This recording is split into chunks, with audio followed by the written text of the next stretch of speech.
This is Hannibal here from thehannibaltv.com, and my guest today has been on over 500 magazine covers. He was Fitness Model of the Year 7 times, 4 times Mr. Natural Universe, appeared on both incarnations of American Gladiators as well as Battle Dome, Days of Our Lives, and he even did a small amount of training for pro wrestling, from what I understand, which we'll ask him about later. Mike Hearn, how are you doing today, sir? I'm doing great, brother. Hey, thanks for making this happen. Oh, thanks for coming on. I've been watching your workout videos over on your YouTube channel for the past 3 weeks or so and trying some of your techniques, and you have some great information on there. Thank you. Pretty impressive that you were trying those kind of craziness. The exercise that I do. Well, it obviously works for you. I know you started very young in the gym. Maybe you could start off by telling us how you became involved in bodybuilding. I believe you also did some martial arts early on. Yeah, we started martial arts very young because my mom was a martial artist and my dad was a football player, bodybuilder. So we were pretty much bred as a family to compete. So that was the great thing about it. Yeah, I started in Taekwondo and then got annoyed by the point system of that and moved to other martial arts, and then inducted into the Hall of Fame of Martial Arts in 2014.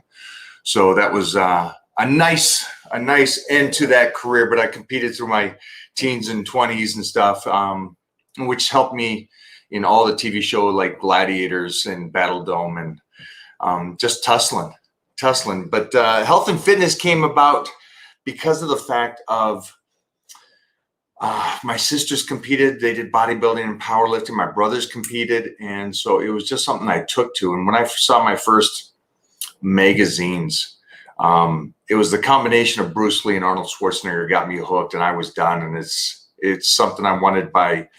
We're looking at, it was funny, my team here is putting together a Become a Titan book, and we were looking at old photos from birth to 20, and it was amazing that by 4 or 5, I was already doing poses and already knew that that's what I wanted. And it just never at any time left that desire. So that's how kind of it got going. And then I guess you go into, started competing in Olympic lifting at 13, powerlifting at 14, and bodybuilding at 14, 15. And the bug already had me. I mean, I think I had it regardless, in the sense of that I would continue to do it. But when I competed on bodybuilding, I competed against, and back then it was an amazing thing. Back then everybody lifted. It seemed like in sports. And so we had, there was 19, 20-year-old, there was 20, 19-year-olds, and I was a 15-year-old kid, and I beat them all. And so that was like, okay, I'm doing something I love and I'm good at it. And so I continued forward on that. And by 17, doing teenage nationals and Joe Weider getting to know who I was, then I was locked in, and the career just took off from there. Who were some of your mentors early on? Because you developed quite an impressive physique as a teenager. Obviously, I doubt you came up with all those techniques just by yourself. I assume you had some people helping you along the way. Yeah, something that was cool, and hopefully your audience will get this. It has become a day and age of looking but not seeing. And I think maybe you could understand that. People will look at something and go, I got it. I know what that is. I know everything now. I'm good. And I was lucky enough to be around by 13, 14, and 15. I thought some strong guys. And what I didn't realize, I was around the strongest guys in the world, the best power lifters in the entire world. Doug Furness, Jeff Magruder, Doyle Kennedy, and later on came Ed Cohen. But the gym I trained at was Magruder Fitness Center, or Magruder's gym. And it was incredible because I had these pioneers at the time. Jeff McGrew was the first guy to bench 600 at 242. Doug Furness was a 9 to 1,000 pound squatter. Doyle Kennedy, again, another 9 to 1,000 on the dead. And they were before the time. They were early 80s. And so those were my coaches in a sense. But I was such a young kid that I have a naive belief at that time that I could lift that kind of weight, but also look good. And as kids, kids say what they feel. And I thought that, they were strong, but I wanted to look good as well. And so I still had that belief that I could be the combination of Arnold Schwarzenegger and Bruce Lee, somebody that's visually, powerful like Arnold, but also a complete savage like Bruce Lee. And so that was my role models in the magazines, and then those were the role models in person. And then I had some great martial arts instructors that really kept me in line, especially going through like most kids have, ups and downs, and just being a teenager and trying to decide who I was. And they really kept me in track on everything. So it was nice. Doug Furness, is that the same one that got into WWE in later years? I think Doug did get in there for a while, and just sick legs, man. Good looking guy, great body. One of his best friends was Ed Cohen, but yeah, all those guys could have done back in the day. But Doug was an athletic guy, and he squatted, man. His squat was so, I guess today's society would call it a sumo squat, but it was just a wide stance power squat. But his legs were, from what I remember, measured 36 inches. So wow. Just a savage. And what's great about that is back in the 80s, those wrestlers were not just show. And then my team is saying just show. They were like Billy Gunn. They were just big humans. And so even in person, you're seeing this superhero. And I get, television, I get the understanding that Tom Cruise is a superhero on TV. And to me, he's great. But in person, they're not. And I think that's what I loved about the wrestling about the 80s is those guys were in-person monsters. How did you become involved in American Gladiators, the first 1989 season of it? Gladiators was a fun thing. Joe Weider called me up after I was doing the magazines, and he says, I need you in California. And I'm like, done. California, here we come. And so I head down to California, and then there was a slip on the front desk of Gold's Gym Venice saying, hey, Gladiator tryouts. And so it was down at the Coliseum, and I went down there, and we had a good couple-day battle. And it was, I think it was 1,500 guys. And by Sunday, it was down to me and one other guy, me and Red, who played Saber on TV. He was a cornerback for the Redskins, and we banged each other up, man, that Sunday and knocked each other silly. But I basically competed against that many other guys and kicked some serious ass. Was the pay pretty good for that? It's TV. TV money is good money. TV money, I don't care what anybody says, is great money. And we're still getting residuals from it. So yeah, TV money, no matter what it is. It was the soap operas I did. Death Becomes Her and still get paid for that. Movies from back in the 90s that I did. There's nothing like TV money. So, and it keeps going even though you're not actually doing the show anymore. So that's a nice plus. There's a fan wondering if you dated any of the female gladiators. No, I didn't. No, we'll leave it at that. Now, you were also Mr. Natural Universe. A lot of people, there's all this controversy whether you're natural or not, but you explain it on your YouTube channel in detail. What made you want to stay in the natural bodybuilding as opposed to the performance-enhancing drugs bodybuilding? Well, actually, I competed in both and won both. So that was the great thing. The reason I chose the one aspect is because when I was 20, I was bigger than everybody and I was much stronger than everybody. Physically bigger, not muscular bigger, but just physically bigger. I'm a big man. So when I was doing a shoot with Joe Weider, and there was some other Olympia guys there, there was 4 of us. And Joe says, "Hey, I want to save you for the last of the shoot today." And I'm like, "No sweat." And I didn't realize at that time it was one of those moments where he was going to give me advice that would stay with me for a lifetime. And here's the great thing he said is, how you are right now is all I need. That's all I need for the magazines. That's all you need to make it in the health and fitness world. That's all you need. And my desire was, it was fun to compete. I love competing. I'm a gladiator at heart. I love to go head to head against a guy. But at the end of the day, it is the training that I absolutely desire, and it makes me breathe, if that makes sense to you. And it was the continuous, I want to be able to do this for a lifetime, is the aspect of it. And the argument of juiced or not juiced, it doesn't matter at this stage of the life. It's I've been doing this since the early 80s. There's a lot of guys that juiced. Why were they done by 90? Why were they done by 2000, 2010? So the people's opinion doesn't matter anymore. It's just it's the fun life that I get to live.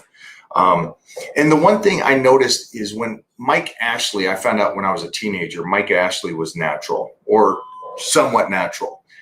And I said, well, if he could do it, I could do it. And so for people that complain about it and stuff, the fact, how would you say this?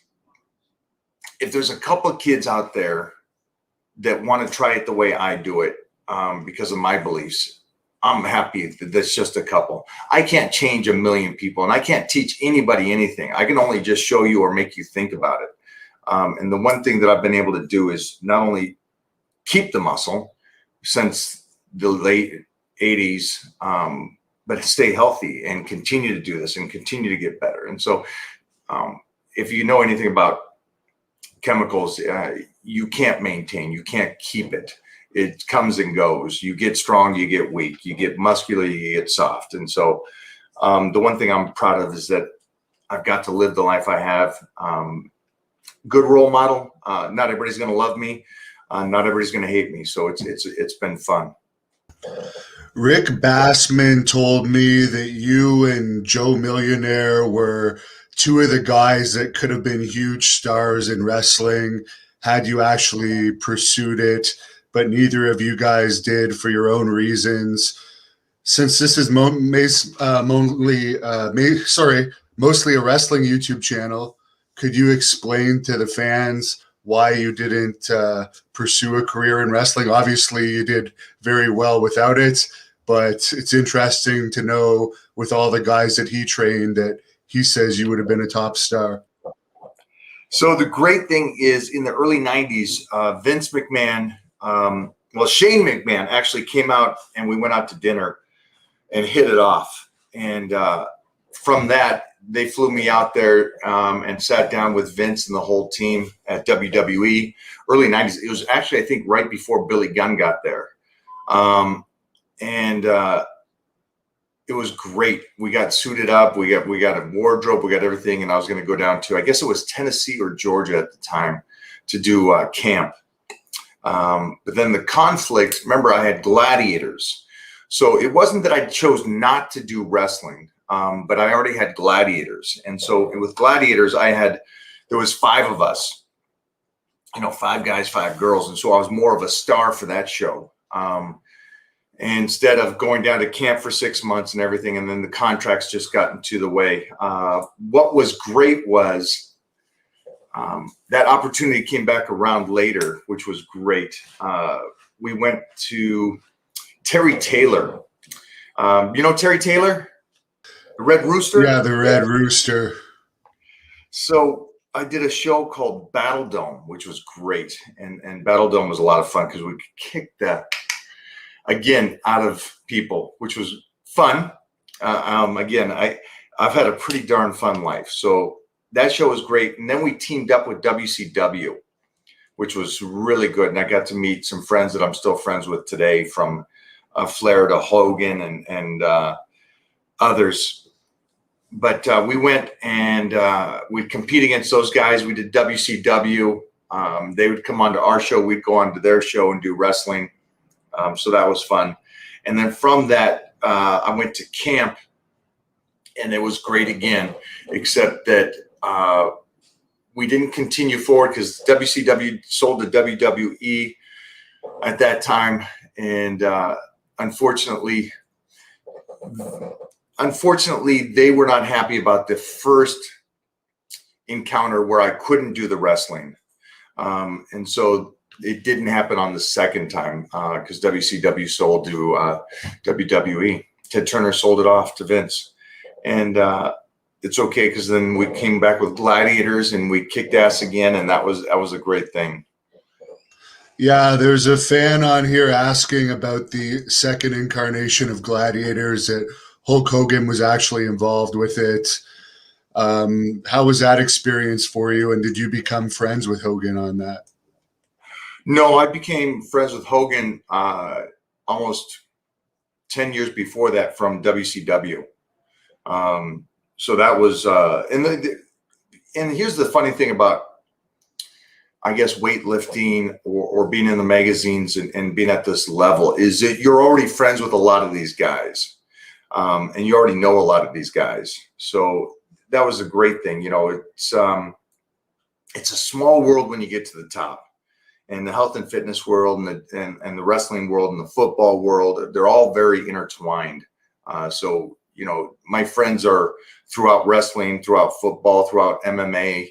So it's a great thing, man.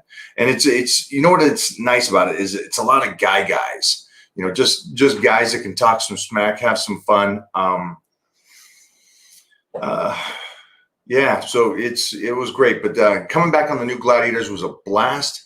I miss, and we just filmed ESPN the other day, 30 by 30, 3430, talking about Gladiators. And the one thing I think they missed on the new Gladiators is they tried to make it a TV show instead of a straight up competition like it was. The David versus Goliath, the great athlete against the great gladiator. And so I think that's one of the things that was the downfall of the new Gladiators is it wasn't as hyped. It was hyped. Don't get me wrong. It blew up. It was the #1 show when it came back. And that's because every parent is watching it with their kids. So it was a great thing. But at the same time, it wasn't that raw, beastie kind of thing that I think maybe your viewers or I prefer is I don't want to show. I want to get out there and tussle and get in a fight. Were you friends with Malibu from the original Gladiators? I believe he was part of the ESPN show as well. I am great friends with him today, in today's time. Back then, I came on the show right after he was off the show, so I didn't get a lot of chance. And then it's always two separation. He's friends with my friends and stuff, and I never really got to get to know him in my young 20s or 30s, but I got to know him now, and it's incredible. And I love who he is as a person, man. He's just a solid cat, man. Solid cat.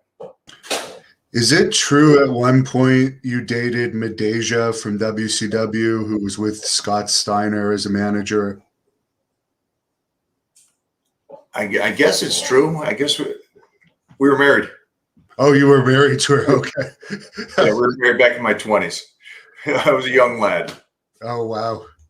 When did you adapt the habit of training at 4 a.m? Because that takes a lot of dedication to go to bed at 9 o'clock every night and get up so early. That was a paper route. So there's 10 of us in the family. And so we had to start really, really young. And so the one thing is that I would get up. We had our paper route, so we'd get up around 3 o'clock, 4 o'clock to do the paper route, and then you'd go to school. Because there were so many kids in our family, we kind of had to help out a bit, which established a great work ethic, which I'm actually trying to fight and try to figure out how I can do that to my son and teach him that kind of responsibility at such a young age. But that being said, if any of your fans have ideas how to do that, please let me know, because I don't want to have him have a paper route here in California. This is not a safe place. But that being said, we would do the paper route. We'd go back home. All the boys would train and the girls, and then we'd go to school, and it just never stopped. It never stopped at any point. And then also on top of that is you can always find an excuse during the day on skipping out of the workout. You know, work's got you, the family's got you, the kids got you, whatever it is. You can't skip out at 4 a.m, except the only thing you're skipping out on is sleep. And I'm a pretty darn disciplined guy. So when it's time to go to bed, I go to bed. And you still train at that time in the morning at Gold's Gym, I believe, the mecca of bodybuilding. I understand it's pretty busy in there, like from 6 a.m. on. I'm surprised that at 4 a.m, some of your videos show there's very few people in there. Yeah, Gold's is it's Gold's Venice, man. It's the mecca. It's a great place, and now that it's opened back up and stuff, it's nice. Yeah, there's a diehard crew that goes in there. What I love is that 4 to 6 crew, we don't play music at that time. We like just the banter and the noise of the weights. So that's one of the things that we love about that early. But I also love the fact that most of the people that are from 4 to 6 are savages in business and in life. And so you kind of, and I've always noticed this. I've always noticed that those guys that are really successful in what they do, they get up, they get in there, they take care of themselves, they take care of their health, their bodies, get the mind right, and then they're off to work, whatever it is. And so I love that early morning stuff. I understand Arnold still works out in there at around 7 or 7:30 every morning. Is that true? Yeah, Arnold's there at 7 every morning. Crushes it with Ralph Moeller. And Joseph, his son's always there around that time as well, who's becoming a savage himself. So it's really cool to see that genetics drop down to him, and also Patrick, his other son.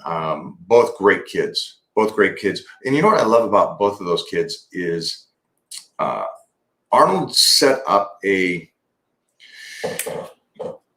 discipline, or I don't know how you would say it, a standard, and both of the kids adapted to it, and they lived that. And so it's cool to see how his kids are relative to other kids.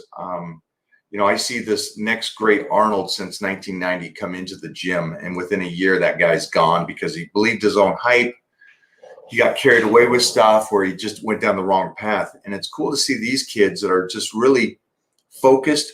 They work their asses off. Everything that gets handed to them is over and above maybe what is already given to them, but they work for it. And I love that. I love anybody, regardless of what you're given from birth, to still work for it as hard as they do. And it's cool to see that. And it's just cool to be around that. So you can imagine being at Gold's Gym Venice and just being around Arnold and all those guys. So I guess you probably become friends with Arnold over the years, or at least acquaintances, working out at the same gym for so long. Been Arnold's friend since 1990. Yeah. So again, when it comes to like acquaintances and friends, it's a small crew, and it's fun. Worked with Arnold throughout the years and been a good friend. So it's nice to be friends with them.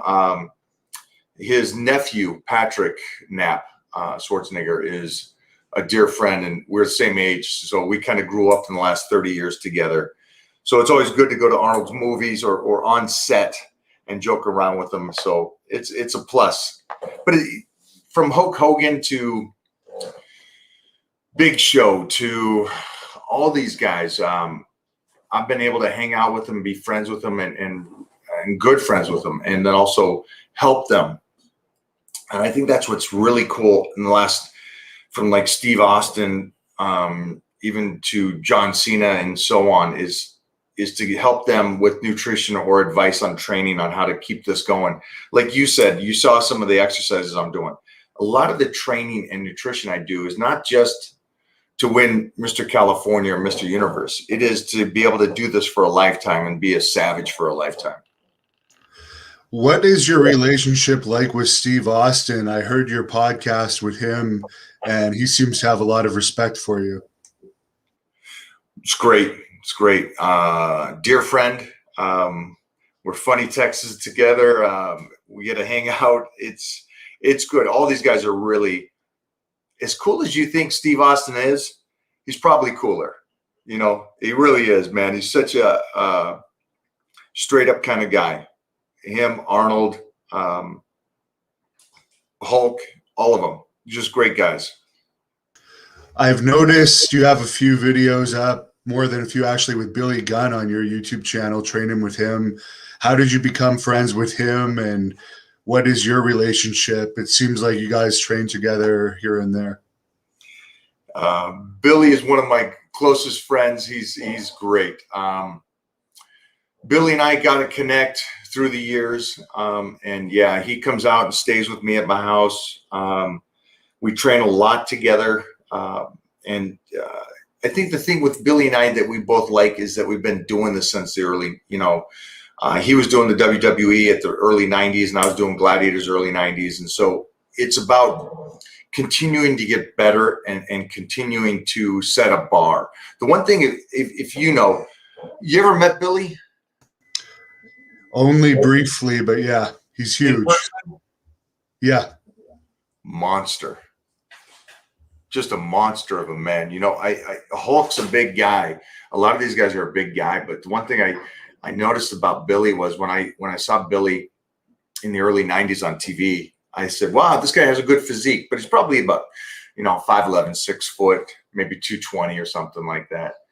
And then you meet him and you're like, dude, wow, great genetics. But on top, again, genetics do nothing for you unless you work.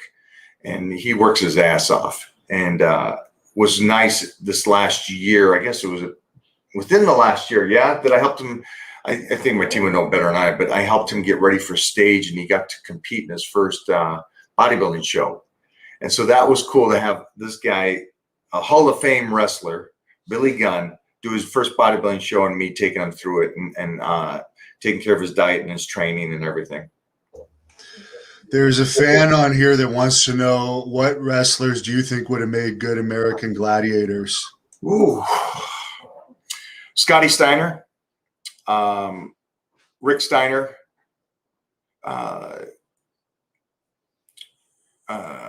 Sean O'Hara. There's a few. One thing that I think gets pushed under, you guys, all you wrestling fans know this, but society doesn't know this. They go, hey, it's fake. It's fake.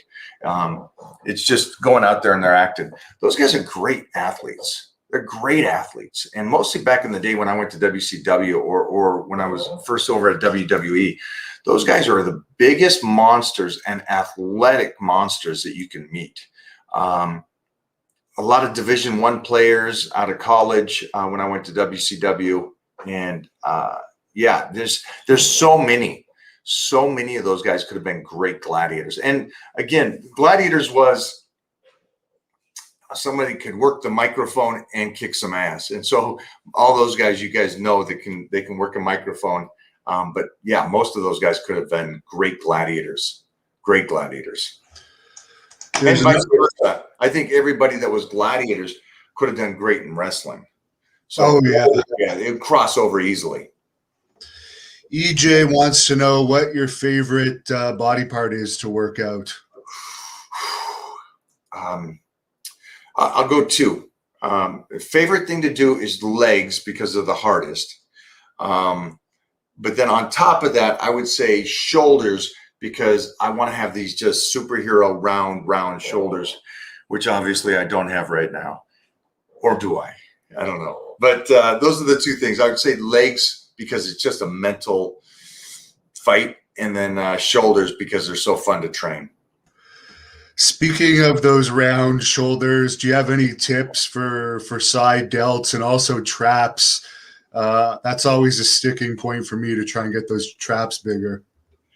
Yeah. Traps I would do twice a week. I would do it on back day and on shoulder day. And I would just do some shrugs. And then I also do some cool shrugs over on my YouTube. So you got to watch those kind of things. I do some fun trap connection, mind to muscle. Shoulders. So here's the thing with shoulders. Yes, you want to get that side delt. But if you sit there all day long on side laterals, it's actually going to be more wear and tear on your shoulder relative to the press. And the press is really what gives you that size that the diet itself will bring out the roundness. Hopefully that helps you out. Very interesting. About DDP. DDP was over there with us and came on the show with Battle Dome and was over with us at WCW when I was there. Yeah, now he does the DDP yoga. I'm not sure if he uses weights too much anymore. I don't think he does. I think it's really focused on the yoga and the stretching for him, which he's done great with. Roland would like to know if you think Ronnie Coleman is the greatest bodybuilder of all time, and if not, who do you think it is? Yeah, when it comes to bodybuilding, obviously Ronnie, I think is to society the greatest. For my take, I would go Lee Haney or Flex Wheeler for my take, because I think just for my personal choice, that's who I think are two of the greatest. Because I think Flex Wheeler in his prime was such a comic book character. I mean, his bone structure with that kind of muscle was amazing. So that's my personal opinion. But yeah, Ronnie to society is the greatest ever. And Ronnie is the sweetest human you ever met.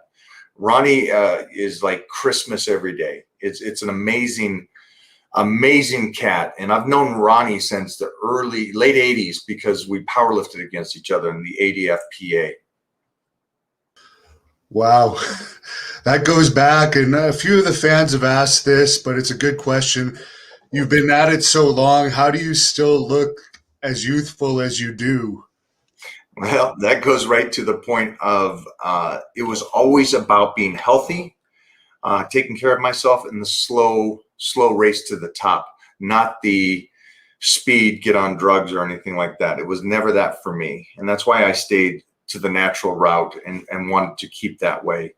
So I can keep this for a lifetime. And it's funny because it's paying more dividends now, which is really cool compared to then. Because I had to be so patient then because I wasn't as muscular as everybody then. Even though I got the covers of the magazines, even though I got all that, I was such a huge human that got me a lot of that stuff and what won the shows. But it's now that people are kind of going, wow, he did something completely different than every other bodybuilder in history. This is cool to see him, from 14 years old, 15 years old on stage to being in almost my mid 50s, still on stage, still doing this stuff, still enjoying it and loving it. And we just finished up a shoot for, again, another cover story, which I'm happy about because it's a cover story of me and my son for Iron Man magazine. So it's been in the magazine since 80s to, 2020. So it's a fun road, but the main thing is, I think mostly everybody thinks that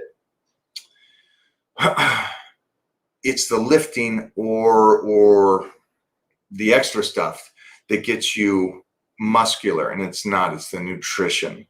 And I know that's lame and nobody wants to hear that because nobody wants to diet all year. But I think that's the one thing that I got lucky that I knew that it was the nutrition. If I just stayed true to the nutrition and always stayed on a healthy diet, both feeding the muscle and the connective tissue and working on the bone density, that I would be able to do this for a lifetime. You have a lot of videos on your channel that people can look up if they just search your name on YouTube related to nutrition. But could you give us like your basic nutrition philosophy for getting a good physique? Yeah, I definitely do that. First off, do not run away from carbohydrates. That's a fad diet. It's also going to make you deteriorate. Also not going to make you recover. And we have the Titan meal plan. So I help people around the world on nutrition because it's not just you're feeding the muscle, which most people think. You got to feed the connective tissue. And connective tissue is like man strength. It's the ligaments and everything between the muscle and the bone. So, and that's why I'm still strong today in the sense because of the fact that I fed that. So it's a percentage of feeding the muscle, feeding the connective tissue, and then giving your body energy to continue to train and recover. Recovers, I know everybody thinks, hey, let me just eat to get a good workout in. It's more important that you recover from that workout. It's more important that you're feeding the body through the day. Everybody tries to starve the body. And when you get older, trust me, it doesn't get easier. This doesn't get easier when you get older. It gets harder and harder and harder. Every decade, it gets harder. So just to give you information on how I do it, and anybody that wants to do that with me, we do that. My team does that. We help you with your nutrition, but get away from the fad diets or thinking that there is a way that you should just stay sliced all year. That's a tough one too. And I know that's not what you guys want to hear. You want to hear that you can stay ripped and abs all year. There comes a time where you need to go like this. You need to take time to feed your body more and then diet down, and then feed your body more and then diet down, because your body just does not stay even keel and get better every single day. And as far as training, you mentioned you work out for 2 hours in the morning. What do you feel about two-a-days, and also how many days off a week do you normally take, if any? Some of the questions you're asking, let me help the viewers, is it doesn't work that way. So how many days should you train? It depends on the program you're on. Most of the time I would say 4 days a week. And then as you get closer and closer to getting your body to where you want it, then you go 5 days, and then 6 days, and then you back it down to 4 days. And so when it comes to like, hey, what's your nutrition? Well, my nutrition is always changing because I'm always on a program, and everybody should be on that. So everybody that's out there that's going, hey, I eat healthy, there's a huge difference between eating healthy and eating right. Eating healthy is, you have your fish, your vegetables, you take your vitamin C and vitamin B. That's eating healthy. That just means that you're going to grow old and physically be healthy, but you will visually look deteriorated. Compared to eating right, and that's the right amount of calories at the right time, at the right places. On top of that is the workout program set up for you the best way you can do it. So those are all little things that I would hate to say this is what I do, because right now I'm at my peak where I'm getting ready for stage again, and I got my next movie coming up. So I'm getting ready for things. And then after that, I will take time to where I'll cut the workouts from 6 days down to 4 days. I'll take my calories from 2,500 up to 6,000 and feed the body again. Does that make sense to you? Yeah, it does. Are you allowed to tell us what your next movie is, or is that still confidential? The name is confidential, but it's a fun character. I am opposite of Stephen Dwarf in this. He plays my brother, and it is a savage movie. But I do want to say that my movie out right now, I just came out last week, is The Manson Brothers, and you can see me in there. I play Radiant Bobby, a big-time wrestler. So that is out for you guys that love wrestling. The Manson Brothers. Go check that out right now. You guys will love that. Watch it this weekend, and then make sure to hit me up on social media and tell me how you liked my character, because it's a fun character. We got Randy Couture, we got Boss Rutan in there. We got a whole cast of incredible actors. But it was when you see the cast of guys, man, it's just the cream of the crop badass. It's kind of like Expendables, just a lot of badass dudes. Is it in theaters, or can you order that online? How can people watch it? I don't think anything's in theaters. It's only online. Okay. I think it's only online. Yeah, but yeah, okay. Small theater release as from what I understand. But yeah, it's online. Just type in The Manson Brothers and you can watch that. We're already getting messages about people watching it and loving it. But this is great timing because your fan base is wrestling, so you guys will love this. Did you have a hard time breaking into acting? I know you're out in California, but reading scripts and performing in front of casting agents can be pretty nerve-wracking. No, I got out here and I jumped. It's my first movie was 1990 with Bruce Willis and Goldie Hawn, Death Becomes Her, and I just continued forward on that. You stay in class, you study.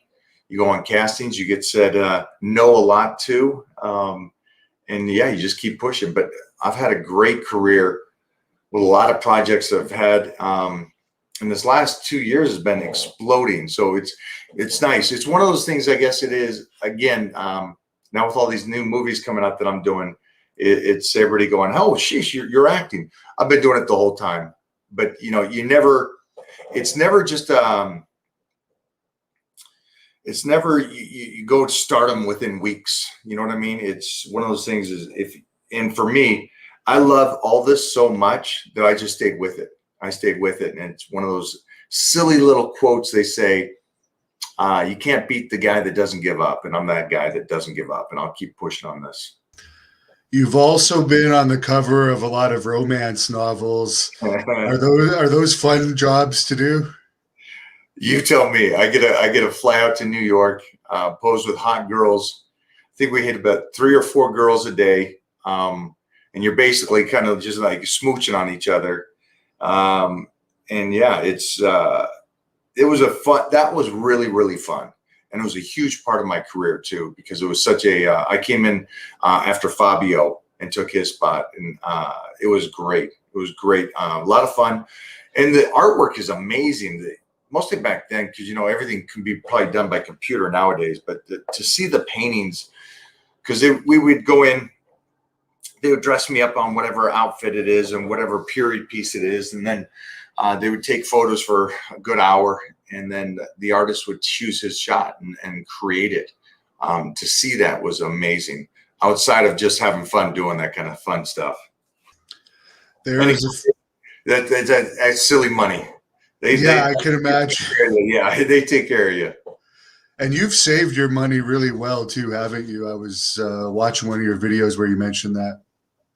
Yeah, I got lucky and met right people, but I also came from a family of 10 that I learned about the respect of money. And also I knew I never wanted to be a 9-to-5 guy. And so I had to make sure that I was set myself. And so I saved and then invested in real estate. And we have, me and my girl, Mona, have apartment complexes around the United States. We've done well. So we're good. We're good. One of the questions that everyone wanted me to ask you was what happened with that stage incident.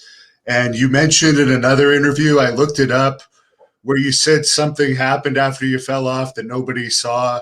Could you tell us like what happened that isn't out there on the internet? I'll post that too. But what happened was I hit the ground, stood up, and I started posing and went through the whole routine. So nothing happened except I kept going forward.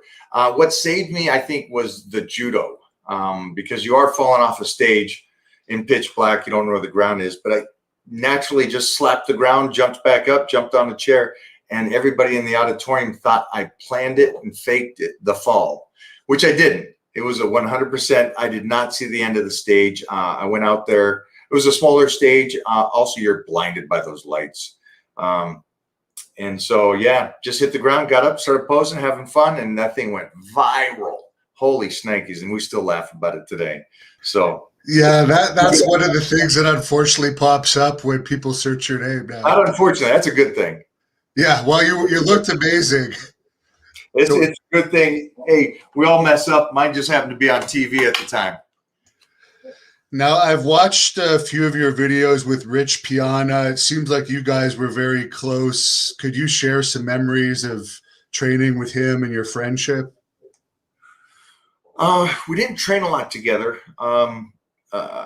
Again, my strength is annoying to most people. So we didn't train a lot together, but we were good friends and we had great conversations. Great guy. And it's funny because people would say, well, why would you be friends with him? He does this, this, and this. It's like, at no point, my opinion on things in the health and fitness world changed who I was friends with. Those choices are just my choices. And I don't know why society thinks because I go one route and somebody else goes another route that you wouldn't be friends. That had nothing to do. It's, I have friends that drink alcohol. I never drank alcohol. It doesn't mean that I ain't going to be friends with them. So the great thing about Rich is that he was somebody that was deep.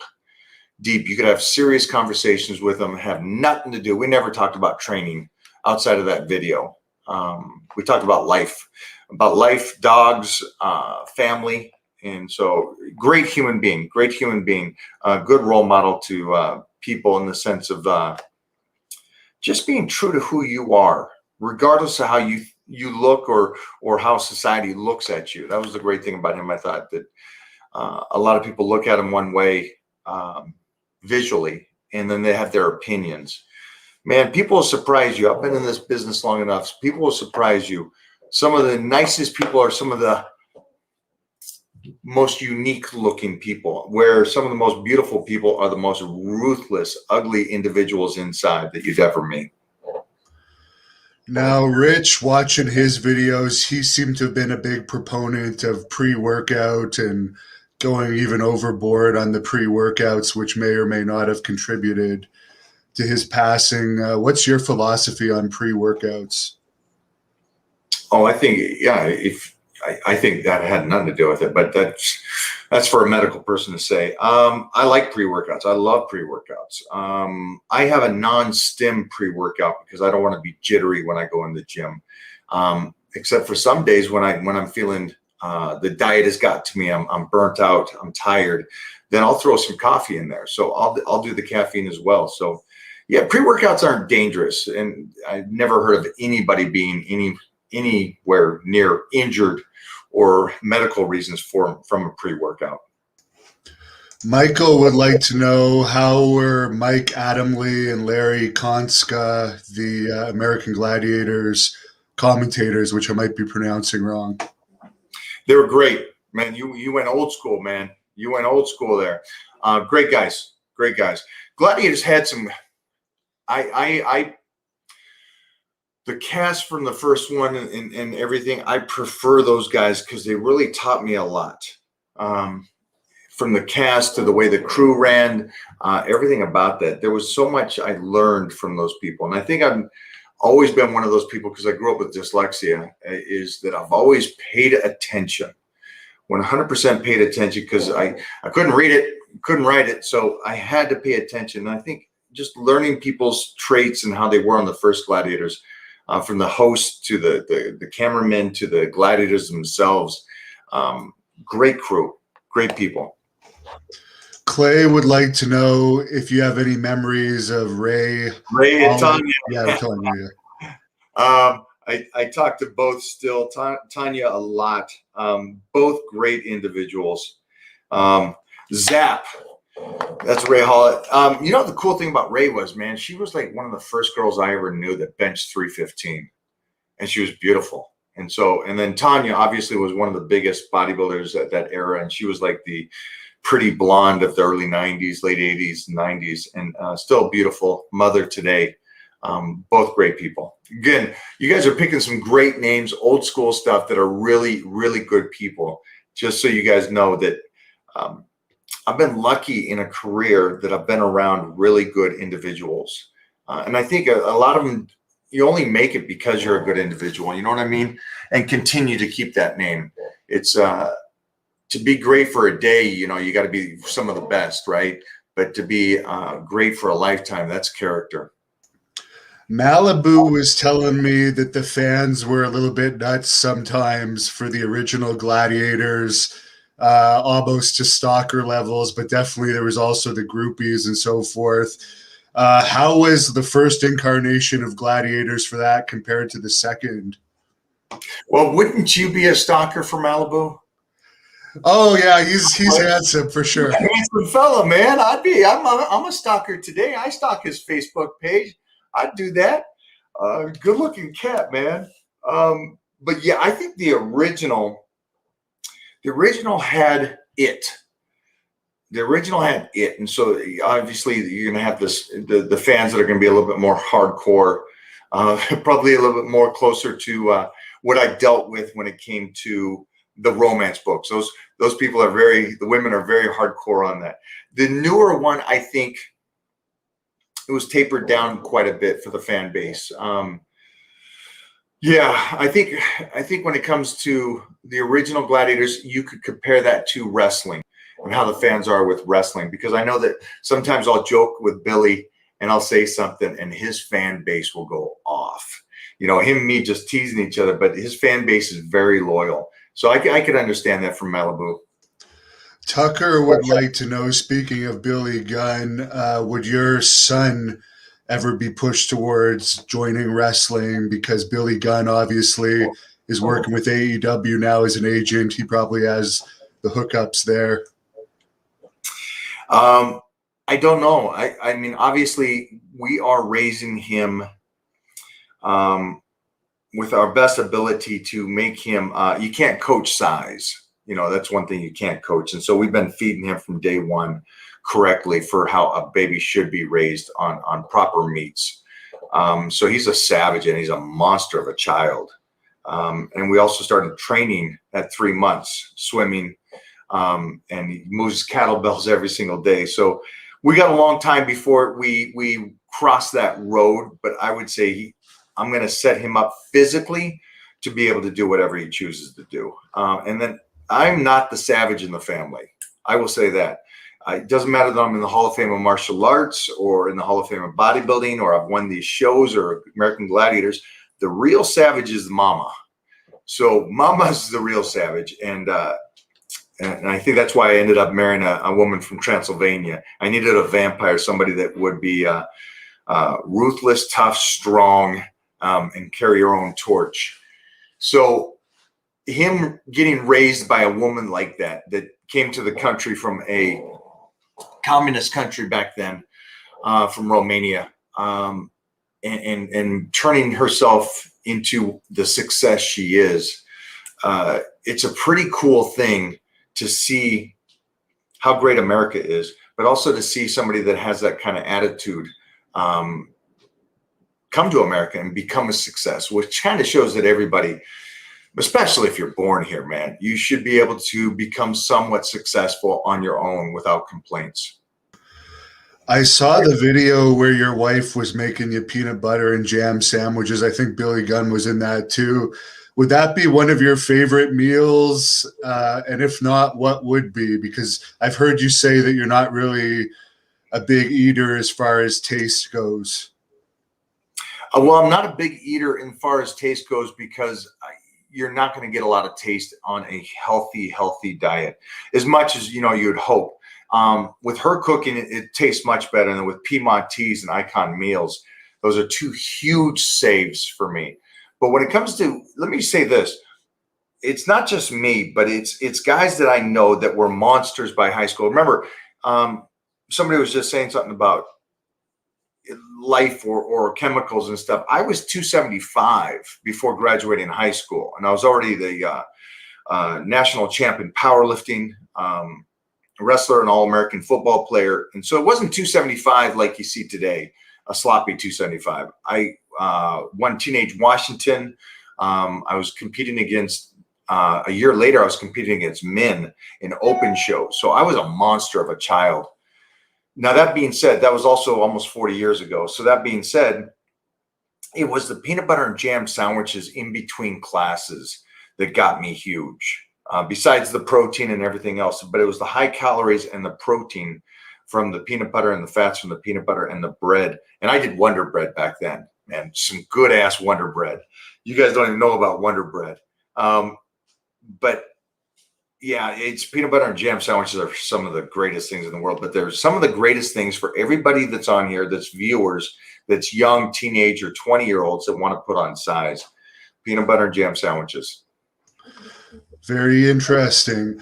Dan would like to know about Battle Dome. How was working on that set? Battle Dome was by far the funnest. And I think it was for Fox. And so Fox back then was a very savage network. And so we could break legs and break arms and tear people's, limbs off, and they loved it. It was also on a good time slot to where we could show that kind of violence. And then on top of that, the guys that I was with, the warriors I was with, Terry Crews or Kuda, and all these guys, they were good athletes. Terry Crews played pro football for a number of teams, and there was other guys that were just savages. And so with that being said, and we had great contestants. And then anytime you have a great contestant, it makes you raise your game, and the games are more violent. So it was the most fun I had because the Gladiators were more compared to Battle Dome. Battle Dome Gladiators were closer together because we really hurt people and got hurt.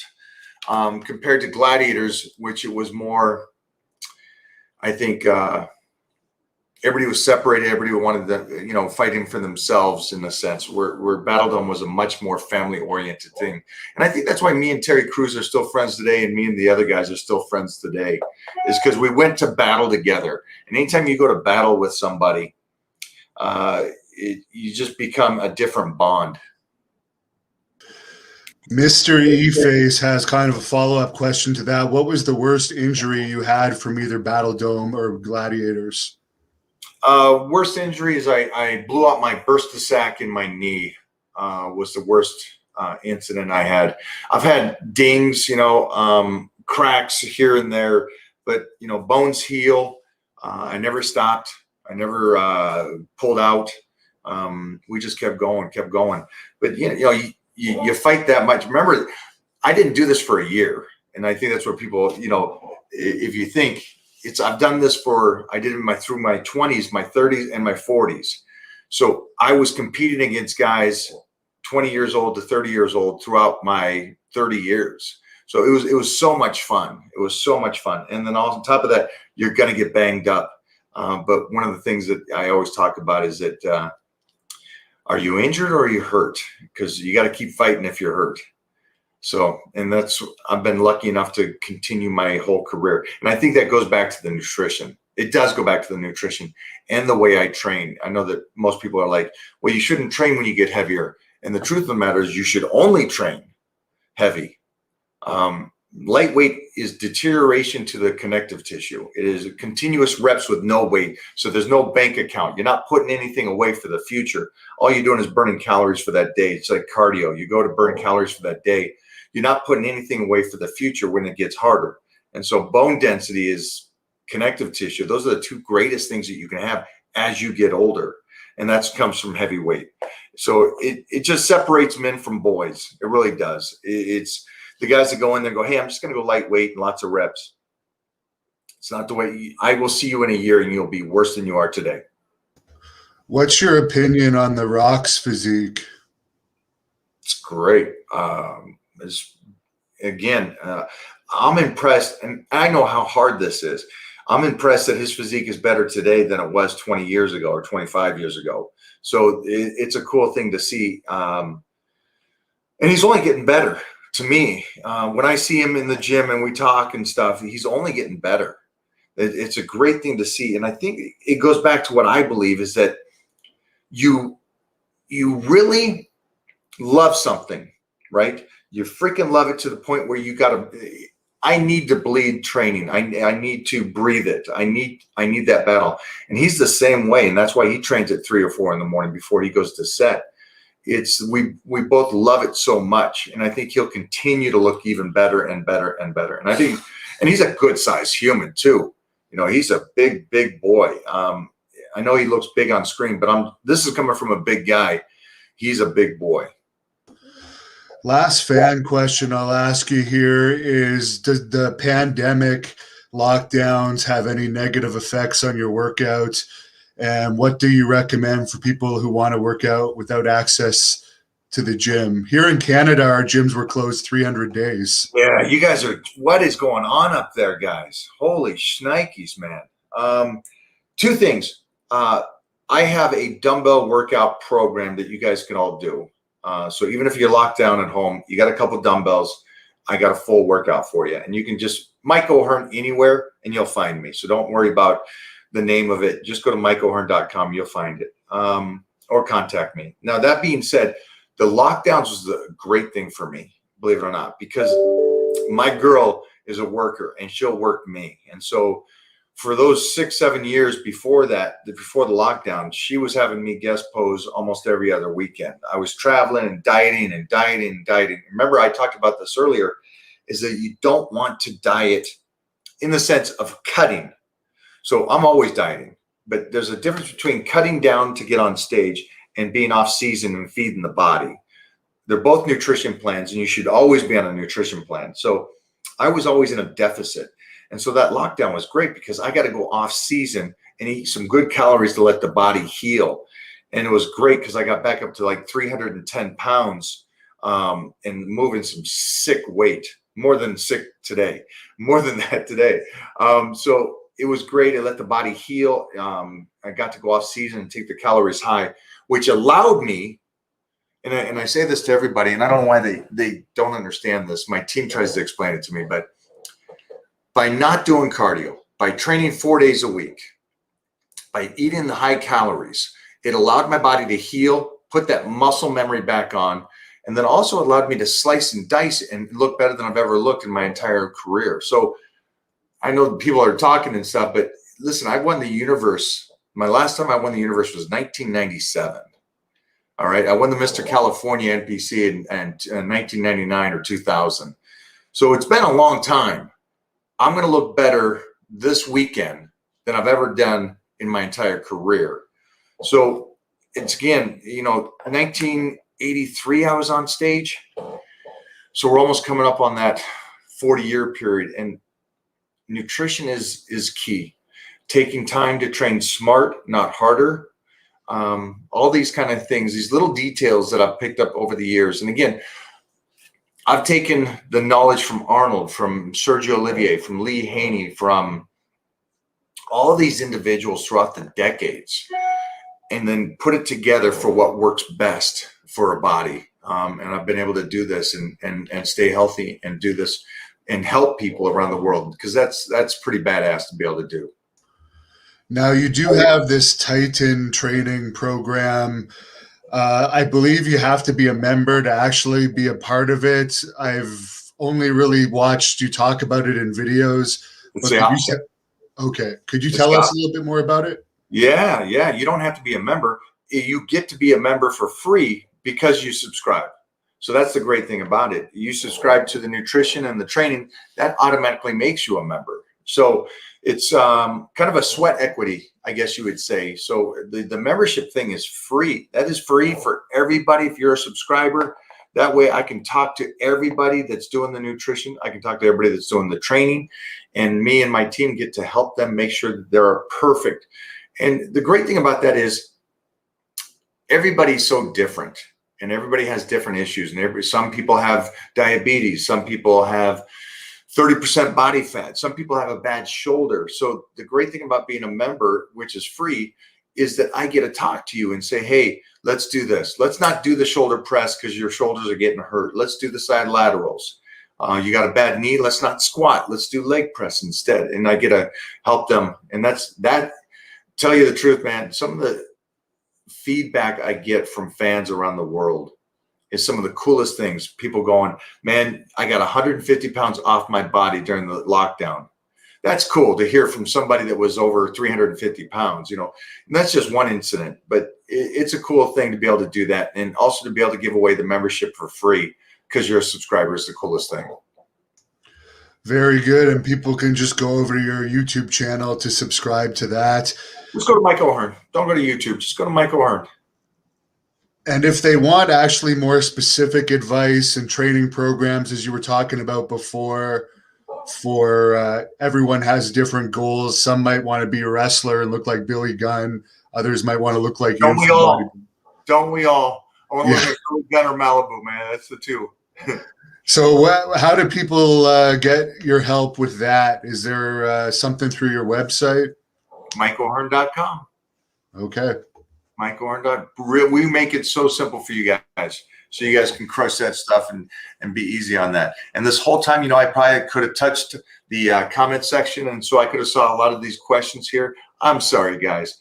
We'll do this again when this next movie comes out. Or when you guys give me feedback on this last movie. Remember, go watch Madsen Brothers and let me know how you guys like that as well.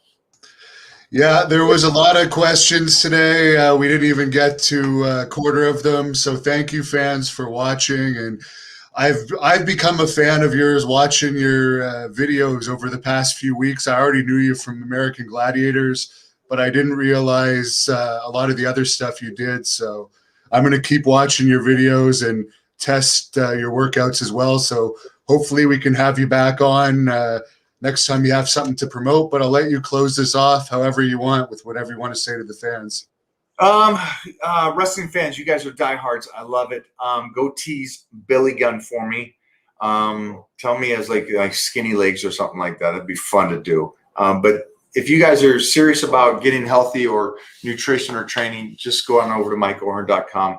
I am pretty excited because we just started Monday, which is yesterday, Titan Challenge 3. Titan Challenge 3 is going to be a 16-week program that we are working together to get you in the best shape of your life over the next 16 weeks. And I'm excited about that. And we just launched that. Again, you can go over to mikeohearn.com to get signed up for that. But we are helping people. And again, this is around the world. Even if you're in Canada and you're locked down and you got no gym, don't worry. We got you. We got you. We can work around that. No matter where you are in the world, man. Keep going with the wrestling. Love the wrestling. Go tease Billy Gunn, though, for me, because that would really make my day, man. Bust his balls a little bit. Thank you for watching the Hannibal TV.